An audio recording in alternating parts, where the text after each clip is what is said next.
দেখি একদম স্বাভাবিক রাখেন হাত। আপনি টাইট করে আছেন কেন হাঙ্গুর? আপনি যে জায়গা নিলে কিন্তু এটা শুকা লাগবে না, পরে ঝামেলা পড়ে যাবেন। চিপা জায়গাগুলো শুকাতে অনেক সময় লাগে এমনিতে। পরে কিন্তু ঝামেলায় পড়বেন।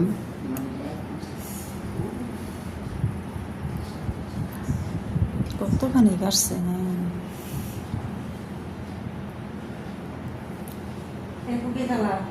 মাফ করে দিও, তোমার তো অনেক সময় কাজে লাগলে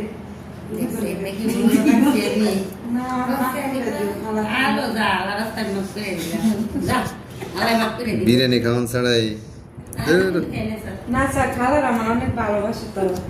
অনেক সময় স্যার ওই যান রুগী মুগি লিয়ে একটা বিষয় নিয়ে অনেক সময় খাওয়া খালা রেডি বুঝে। আপনি তো খালার মায়ের সমান বয়স, তাইলে খালারে বুঝান লাগবে এটা। তুমি হসপিটালে চলে আসো, তাহলে সবাই আমরা মাফ করে দিন, যাও। আগে